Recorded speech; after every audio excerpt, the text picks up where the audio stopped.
নমস্কাৰ এই মুহূৰ্তত অসমৰ প্ৰত্যেকগৰাকী জনসাধাৰণলৈ দিবলৈ ওলাইছো ডাঙৰ খবৰ। আজি হৈছে 22 এপ্ৰিল।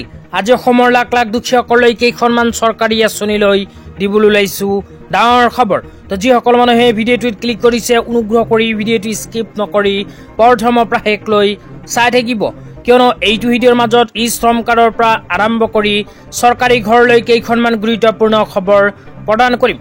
অনুগ্ৰহ কৰি ভিডিঅ'টো স্কিপ নকৰি প্ৰথমৰ পৰা শেষলৈ চাই থাকিব। লগতে মোৰ চেনেলত নতুন হলে প্লিজ চেনেলটো ছাবস্ক্ৰাইব কৰি মোৰ লগত থাকিব।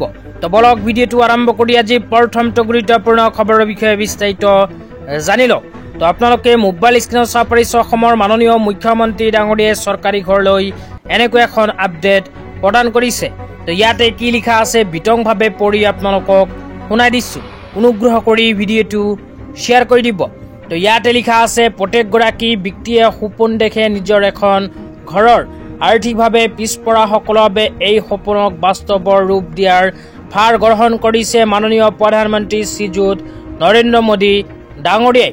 প্ৰধানমন্ত্ৰী আৱাস যোজনা নগৰৰ অধীনত আমি প্ৰায় 1,20,000 পকী ঘৰ নিৰ্মাণ সম্পন্ন কৰিছোঁ।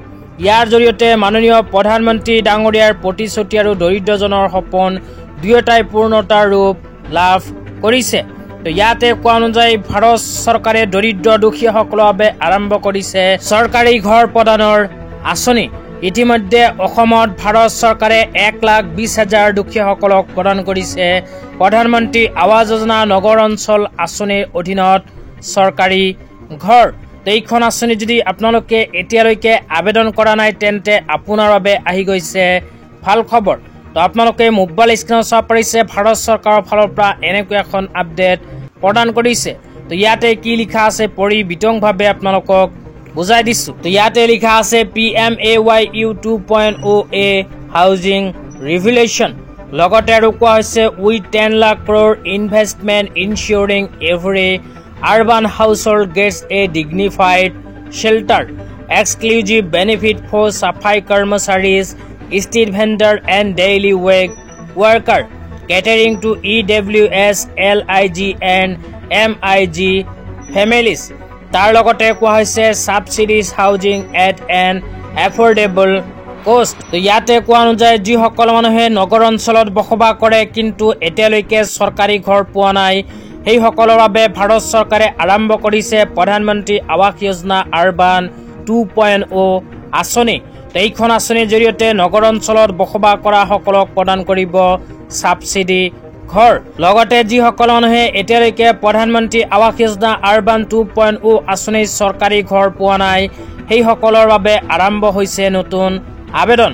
তো আপোনালোকে যদি এইখন আঁচনিত আবেদন কৰিব বিচাৰে তেন্তে অফিচিয়েল ৱেবছাইটৰ সহায়তে কৰিব পাৰিব আবেদন। তো আবেদন সম্পৰ্কে যদি জানিব লগা থাকে তেন্তে এইটো ভিডিঅ'ৰ কমেণ্ট বক্সত কমেণ্ট কৰি জনাই দিব। তেতিয়া আপোনালোকক দিবলৈ ওলাইছো আজি দ্বিতীয়টো খুবেই গুৰুত্বপূৰ্ণ খবৰ। আজি দ্বিতীয়টো গুৰুত্বপূৰ্ণ খবৰ হ'ল ই শ্ৰম কাৰ্ড লৈ। তো যিসকল মানুহৰ নাম ই শ্ৰম কাৰ্ডত অন্তৰ্ভুক্ত হৈ আছে সেইসকল দুখীয়াই ভিডিঅ'টোত ক্লিক কৰিছে যদি অনুগ্ৰহ কৰি ভিডিঅ'টো স্কিপ নকৰি প্ৰথমৰ পৰা শেষলৈ চাই থাকিব, কিয়নো যিসকল মানুহৰ ই শ্ৰম কাৰ্ড আছে সেইসকল মানুহে এনেকৈ লাভ কৰিব 2 লাখকৈ টকা।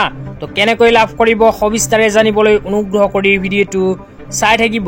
তো আপোনালোকে মোবাইল স্ক্ৰীনত চাব পাৰিছে এনেকৈ এখন আপডেট ইতিমধ্যে আমাৰ হাতত আহি পৰিছে। তো ইয়াতে লিখা আছে বেনিফিটছ ফৰ আনঅৰ্গানাইজড ৱৰ্কাৰ ৰেজিষ্টাৰিং অন ই শ্ৰম পৰ্টেল। তো যিসকল আনঅথৰাইজড ৱৰ্কাৰসকলে ই শ্ৰম পৰ্টেলত ৰেজিষ্ট্ৰেশ্যন কৰিছে সেইসকল শ্ৰমিকে লাভ কৰিব এই সুবিধা। তো কি সুবিধা লাভ কৰিব কেনেকৈ লাভ কৰিব এতিয়া আপোনালোকক জনাই আছো, অনুগ্ৰহ কৰি ভিডিঅ'টো শ্বেয়াৰ কৰি দিব। তাৰপিছত লিখা আছে E Shram card receive after registration will be accepted across the country. E Shram card বনোৱাৰ পিছত আপোনালোকে ভাৰতৰ যিকোনো ঠাইতেই পৰিচয় প্ৰমাণ পত্ৰ হিচাপে ই শ্ৰম কাৰ্ডখন ব্যৱহাৰ কৰিব পাৰিব। তাৰপিছত 2 নম্বৰত কোৱা হৈছে accidental insurance cover through PMSBY for a year। তাৰপিছত আৰু কোৱা হৈছে 2 lakh in cage of accidental death and permanent disability. লগতে কোৱা হৈছে 1 lakh in cage of partial disability.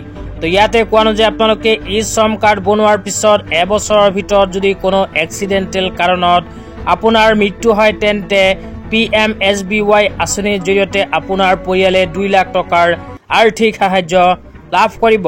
লগতে ই শ্ৰম কাৰ্ড বনোৱাৰ পিছত এবছৰৰ ভিতৰত যদি আপোনালোকৰ কোনো এক্সিডেণ্টেল কাৰণত শৰীৰৰ কোনো অংগৰ ক্ষয়ক্ষতি হয় তেন্তে PMSBY আঁচনিৰ জৰিয়তে 1 লাখ টকাৰ আৰ্থিক সাহায্য আপুনি লাভ কৰিব।